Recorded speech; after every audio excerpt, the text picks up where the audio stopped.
નમસ્કાર મિત્રો, ગુજરાતના લોકવાદ્યો અને તેના પ્રકારો ચાલો જાણીએ. એક તંતુવાદ્ય, જે વાદ્યો તાર દોરી દ્વારા રણકાર ઉત્પન્ન કરવામાં આવે છે તેને તંતુવાદ્ય કહેવામાં આવે છે. તેનામાં છે એક રાવણથ્થો, નારિયેળની કાચલી પર ચામડું મઢી અને વાંસની દાંડી લગાવીને બનાવવામાં આવે છે. તેમાં ગજના ઉપયોગથી રણકાર ઉત્પન્ન કરવામાં આવે છે. બે, એક તારો, ભજન અને સંતવાણીમાં ખાસ વપરાતું આ એક તારવાળું વાદ્ય છે.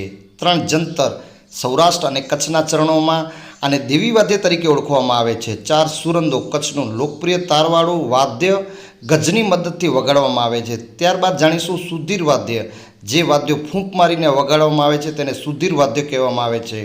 તેનામાં પહેલો પ્રકાર છે ભૂંગળ, ભવાઈના મુખ્ય વાદ્ય. આ લાંબુ તાંબા કે પિત્તળની નળી જેવું હોય છે. બે, જોડિયા પાવા, બે વાંસળીઓને સાથે રાખીને વગાડવામાં આવતું વાદ્ય, કચ્છ અને સૌરાષ્ટ્રમાં પ્રચલિત. ત્રણ, શરણાઈ, લગ્ન પ્રસંગે અને માંગલિક કાર્યમાં વપરાતું વાદ્ય.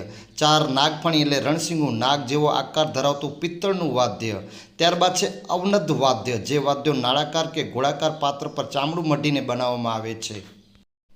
તેનામાં છે એક, નગારું, મંદિરોમાં અને નોબતખાનામાં વગાડવામાં આવતું વાદ્ય. બે, ડફ એટલે ડફલી, હાથથી થાપ આપીને વગાડવામાં આવતું ચામડાનું વાદ્ય. ત્રણ, ડાકલું, દેવી દેવતાના આહવાન સમયે ડમરું જેવું દેખાતું વાદ્ય. ચાર, ઢોલ, લોકનૃત્ય, ગરબા, રાસ અને ઉત્સવોનું મુખ્ય વાદ્ય. ત્યારબાદ છે ચોથા નંબર પર છે ધનવાદ્ય, જે વાદ્યો ધાતુ કે લાકડાના બનેલા હોય અને તેના પર અથડાવાથી અવાજ ઉત્પન્ન થાય છે તેને ધનવાદ્ય કહેવામાં આવે છે. તેનામાં છે એક, મંજીરા, ભજન અને ગરબા લય જાળવા માટે વપરાતું ધાતુનું વાદ્ય. બે છે કરતાલ, હાથમાં પકડીને લાકડાના ટુકડા અથડાવીને વગાડવામાં આવતું વાદ્ય. ત્રણ, ઝાલર, આરતી, ભજન અને મંદિરોમાં દેવી નાદ અને લય ઉત્પન્ન કરવા માટે ઉપયોગ થતું આ વાદ્ય. ચોથા નંબરનું છે ઘંટ.